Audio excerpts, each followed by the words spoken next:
ইসকনের চিন্ময় কৃষ্ণের মুক্তি চেয়ে শেখ হাসিনার বিবৃতি।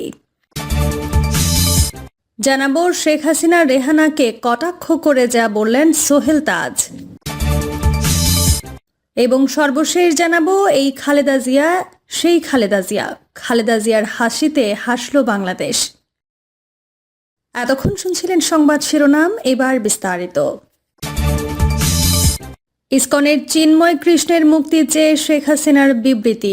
ইসকন নেতা চিন্ময় কৃষ্ণ দাসের মুক্তি এবং সব সম্প্রদায়ের মানুষের ধর্মীয় স্বাধীনতা ও জানমালের নিরাপত্তা নিশ্চিত করার দাবি জানিয়ে বিবৃতি দিয়েছেন গণ অভ্যুত্থানের মুখে ভারত পালিয়ে যাওয়া সাবেক প্রধানমন্ত্রী আওয়ামী লীগ সভাপতি শেখ হাসিনা। বিবৃতিতে শেখ হাসিনা বলেন, চট্টগ্রামে একজন আইনজীবীকে হত্যা করা হয়েছে। এই হত্যার তীব্র প্রতিবাদ জানাচ্ছি। এই হত্যাকাণ্ডের সঙ্গে যারা জড়িত তাদেরকে খুঁজে বের করে দ্রুত শাস্তি দিতে হবে। এই ঘটনার মধ্য দিয়ে চরমভাবে মানবাধিকার লঙ্ঘিত হয়েছে। একজন আইনজীবী তার পেশাগত দায়িত্ব পালন করতে গিয়েছিলেন, আর তাকে এভাবে যারা পিটিয়ে হত্যা করেছে তারা সন্ত্রাসী। তারা যেই হোক না কেন শাস্তি তাদের পেতেই হবে। তিনি বলেন, অসাংবিধানিকভাবে ক্ষমতা দখলকারী ইউনূস সরকার যদি এই সন্ত্রাসীদের শাস্তি দিতে ব্যর্থ হয় তাহলে মানবাধিকার লঙ্ঘনের দায়ে তাকেও শাস্তির মুখোমুখি হতে হবে। দেশবাসীর প্রতি আমি আহ্বান জানাচ্ছি, এই ধরনের সন্ত্রাস ও জঙ্গিবাদের বিরুদ্ধে সবাই ঐক্যবদ্ধভাবে রুখে দাঁড়ান। সাধারণ মানুষের জানমালের নিরাপত্তা নিশ্চিত করা জরুরি। শেখ হাসিনা বলেন, বর্তমান ক্ষমতা দখলকারীরা সর্বক্ষেত্রেই ব্যর্থতার পরিচয় দিয়ে চলেছে। নিত্য প্রয়োজনীয় দ্রব্যমূল্য নিয়ন্ত্রণ করতে ব্যর্থ, মানুষের জীবনের নিরাপত্তা দিতেও ব্যর্থ। সাধারণ মানুষের ওপর প্রত্যক্ষ ও পরোক্ষভাবে এসব নির্যাতনের তীব্র নিন্দা জানাই। সনাতন ধর্মাবলম্বী সম্প্রদায়ের একজন শীর্ষ নেতাকে অন্যায়ভাবে গ্রেফতার করা হয়েছে, অবিলম্বে তাকে মুক্তি দিতে হবে। চট্টগ্রামে মন্দিরে পুড়িয়ে দেয়া হয়েছে দাবি করে শেখ হাসিনা বলেন, ইতোপূর্বে মসজিদ, মাজার, গির্জা, মঠ এবং আহমাদিয়া সম্প্রদায়ের ঘরবাড়ি আক্রমণ করে ভাঙচুর ও লুটপাট করে আগুনে পুড়িয়ে দেয়া হয়েছে। সব সম্প্রদায়ের মানুষের ধর্মীয় স্বাধীনতা ও জানমালের নিরাপত্তা নিশ্চিত করতে হবে। তিনি দাবি করেন, আওয়ামী লীগের অগণিত নেতাকর্মী, ছাত্র জনতা ও আইন শৃঙ্খলা বাহিনীর সদস্যদের হত্যা করার পর চলছে হামলা, মামলা ও গ্রেফতারের মাধ্যমে হয়রানি। আমি এসব নৈরাজ্যবাদী ক্রিয়াকলাপের তীব্র নিন্দা ও প্রতিবাদ জানাই। শেখ হাসিনা রেহানাকে কটাক্ষ করে যা বললেন সোহেল তাজ। গত 5 আগস্ট তীব্র প্রাণঘাতী গণ আন্দোলনের মুখে দেশ ছেড়ে ভারতে পালিয়ে আশ্রয় নেন ক্ষমতাচ্যুত সাবেক প্রধানমন্ত্রী শেখ হাসিনা। আওয়ামী লীগ সরকারের পতনের পর থেকে দেশে নানা দাবি দাওয়ার নগরীতে রূপ নেয় ঢাকা শহর। অনেকের অভিযোগ, বর্তমান অন্তর্বর্তীকালীন সরকারকে বেকায়দায় ফেলতে ক্ষমতাচ্যুত আওয়ামী লীগ এসব ঘটনার পেছনে ইন্ধন যোগাচ্ছে। সবশেষ মঙ্গলবার চট্টগ্রাম আদালতে বাংলাদেশ সম্মিলিত সনাতনী জাগরণ জোটের মুখপাত্র চিন্ময় কৃষ্ণ দাস ব্রহ্মচারীর অনুসারীদের সঙ্গে সংঘর্ষে সাইফুল ইসলাম আলিফ নামের এক আইনজীবীকে কুপিয়ে হত্যা করা হয়। এ নিয়ে স্বাধীন বাংলাদেশের প্রথম প্রধানমন্ত্রী ও জাতীয় নেতা তাজ উদ্দিন আহমেদের ছেলে ও সাবেক স্বরাষ্ট্র প্রতিমন্ত্রী সোহেল তাজ বলেছেন, ধর্মীয় সম্প্রীতি নষ্ট করে লাশের ওপর ক্ষমতায় আসতে চায় আওয়ামী লীগ। বৃহস্পতিবার সামাজিক মাধ্যম ফেসবুকে সোহেল তাজ লিখেন, হত্যা, গুম, খুন, গণহত্যা, নির্যাতন, নিপীড়ন, গণতন্ত্র ধ্বংস করে, দুর্নীতি করে, লক্ষ লক্ষ কোটি টাকা বিদেশে পাচার করে, দেশটাকে শেষ করে ছাত্র জনতার ঝাঁটা পেটা খেয়ে পালিয়ে যে এখন দেশ ধ্বংসের ষড়যন্ত্র করছে। দেশের অভ্যন্তরে আইন শৃঙ্খলা বিঘ্নিত করার জন্য আওয়ামী লীগকে নিশানা করেছেন সোহেল তাজ। তিনি বেশ কিছু ইস্যু তুলে ধরেছেন এবং বলেছেন, ক্ষমতায় ফেরার চেষ্টায় আওয়ামী লীগ নির্লজ্জ হয়ে এসব কর্মকাণ্ড করছে। সোহেল তাজ আরও লিখেন, কত বড় নির্লজ্জ বেহায়া হলে দেশটাকে এক মুহূর্তের জন্য শান্তিতে থাকতে দিবে না। প্রথমে ডিজিটাল জুডিশিয়াল কু এর চেষ্টা, তারপর একের পর এক অপচেষ্টা, আনসার বাহিনী দিয়ে ব্যাটারি রিকশা, নূর হোসেন দিবসে ট্রাম্প কার্ড, ঋণ দেওয়ার প্রলোভন দেখিয়ে শাহবাগে মানুষের জমায়েত করার চেষ্টা, বিভিন্ন কলেজে বিশৃঙ্খলা সৃষ্টি করা, আর এবার ধর্মীয় সম্প্রীতি নষ্ট করে লাশের ওপর ক্ষমতায় ফিরে আসার চেষ্টা। ফেসবুকে সাবেক এই স্বরাষ্ট্রমন্ত্রী লিখেন, 2টা বই সবাইকে পড়তে অনুরোধ করব। 1, আমার ফাঁসি চাই। 2, অন্তরালের হত্যাকারী প্রধানমন্ত্রী। এই 2টা বই মুক্তিযোদ্ধা মতিউর রহমান রেন্টুর লেখা। ক্ষমতাচ্যুত শেখ হাসিনা ও তার বোন শেখ রেহানার প্রতি ইঙ্গিত করে সোহেল তাজ লিখেছেন, নীতি আদর্শ বিচ্যুত খারাপ মানুষের প্রশংসা আমার প্রয়োজন নাই। আমি আপনাদেরকে চিনি। আওয়ামী লীগের সমর্থকদের অনেকে সোহেল তাজকে নিয়ে হিংসাত্মক মন্তব্য করছেন সামাজিক মাধ্যমে, যা দৃষ্টি এড়ায়নি তার। সোহেল তাজ বলছেন আওয়ামী লীগ নীতি বিচ্যুত দল। তিনি আরও লিখেন, আওয়ামী লীগের ব্রেন ওয়াশড নষ্ট পচা নীতি, আদর্শ বিচ্যুত লুটেরা, খুনি, হত্যা, গুম, নির্যাতনকারীদের সমর্থক সকলকে বলবো অনতি বিলম্বে আমার এই ফেসবুক পেজটি আনফলো করতে।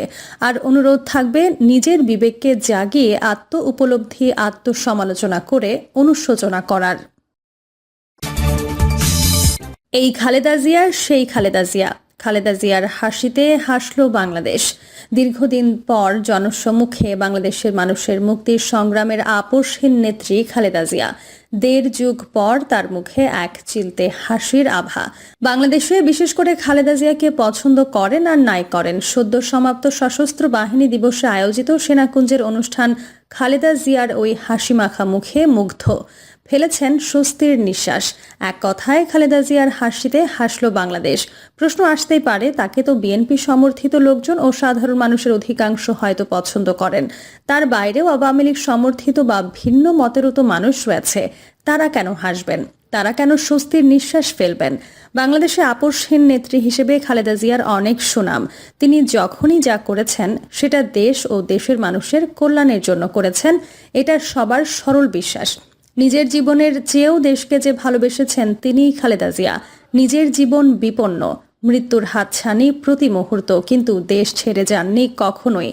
বলেছেন, এদেশই আমার সব, এদেশের মাটি আমার, অন্য কোথাও যাওয়ার জায়গা নেই, স্থান নেই, ঠাঁই নেই, ঠিকানা নেই। বাস্তবেও সেটাই তিনি প্রমাণ দিলেন। প্রমাণ করলেন তিনি যা বিশ্বাস করেন, লালন করেন, কেবল সেটাই বলেন। নিজের ক্যান্টনমেন্টের বাড়ি থেকে অশ্রু সজল চোখে এক কাপড়ে বের হয়ে যেতে হয়। বের করে দিয়েছিলেন তৎকালীন প্রধানমন্ত্রী শেখ হাসিনা দীর্ঘদিন ভাড়া বাসায়। এরপর জেল জুলুম, বহু জটিল রোগে আক্রান্ত হয়েও দীর্ঘদিন পুরান ঢাকার বসবাসের অযোগ্য এক রুমে কারাবাস, যা আর্দ্রতাযুক্ত পুরনো দেওয়াল, প্রতিনিয়ত খসে পড়া চুন বালুতে তার জটিল রোগ, চোখের সমস্যা থেকে শুরু করে নানা রোগ আরও জটিল আকার ধারণ করেছিল। ৮০ ছুঁই ছুঁই বয়সের এই নেত্রীকে নিয়ে সাবেক প্রধানমন্ত্রী শেখ হাসিনা নাম না উচ্চারণ করে একবার তার বক্তব্যের এক স্থানে বলেছিলেন, তার তো মরে যাওয়ার কথা। নিজের পছন্দের হাসপাতালেও যিনি চিকিৎসা নিতে পারেননি, বহু চিকিৎসকের পরামর্শে যার বিদেশ গিয়ে সম্মিলিত তার প্রতিটা রোগের এক্সপার্ট চিকিৎসকদের নিয়ে বোর্ড বসিয়ে চিকিৎসা নেওয়ার প্রয়োজন, সেখানে বিদেশ যাওয়ার অনুমতি পাননি। সেই খালেদা জিয়া জনসম্মুখে যে সেনানিবাস থেকে তাকে টেনে হিচড়ে বের করা হয়েছিল, সেই সেনানিবাসে আবার যাওয়া, সবার সঙ্গে কথা বলা তার যেমন ভালো লেগেছে, বাংলাদেশের সাধারণ মানুষেরও ভালো লেগেছে। সেটা তার চিরশত্রুরও সম্ভবত। কেন চিরশত্রুর কথা উল্লেখ হলো তারও অনেক ব্যাখ্যা। কারণ এই মুহূর্তে বিএনপির অনেক নেতা অভিযোগ করছেন, দেশের রাজনীতি থেকে -2 চিন্তা বা প্ল্যান করছে কেউ কেউ। এই অভিযোগের কোনো ভিত্তি খুঁজে না পাওয়া গেলেও যা রটে তার কিছু না কিছু বটে ধরে নিলেও শেখ হাসিনার পালিয়ে যাওয়ার পর তারেক রহমানের দেশে না ফেরার এমনই মুহূর্তে দেশে খালেদা জিয়ার উপস্থিতি ব্যাপক গুরুত্বপূর্ণ। ফলে খালেদা জিয়ার শত্রু তার নিজের ও তার দলবলের ভবিষ্যৎ স্বার্থে খালেদা জিয়ার মুখে হাসি ও তার এই মুহূর্তে দেশে অবস্থান ভীষণভাবেই চাইবেন বইকি। দেশে তো বটেই, বিদেশে যারা এই মুহূর্তে আরাম আয়েশে, সবার ভরসা একটাই, দেশে খালেদা জিয়া তো আছেন, তিনি তো আপোষহীন, গণতন্ত্রের জন্য আপোষহীন।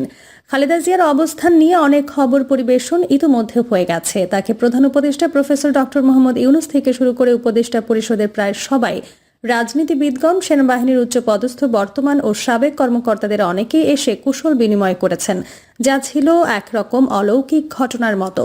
এমন স্থানে খালেদা জিয়ার আর কোনো দিন আসতে পারবেন এমনটা ভাবাই যায়নি। তবে সেনাকুঞ্জে তার অবস্থান অন্যভাবে মনিটরিং করেছেন একজন চিকিৎসক। তার মেডিকেল সায়েন্সের সেই চিন্তা ভাবনা তিনি তার টাইম লাইনে দিয়েছেন। তিনি রুমি আহমেদ, অধ্যাপক, Dell medical school, university of Texas, Austin. দেশের পাঠকদের জন্য তুলে দেওয়া গেল হুবহু, কারণ এর মাধ্যমে মেডিকেল সায়েন্সের কিছু তত্ত্ব কিছুটা হলেও অনুধাবনে সম্ভব। বেগম খালেদা জিয়ার সেনাকুঞ্জ সফরের অনেক ভিডিও দেখলাম। আমি যেহেতু চিকিৎসা বিজ্ঞানের ছাত্র, আমি ওনার ভিডিওগুলো দেখেছি অন্য দৃষ্টিভঙ্গি থেকে।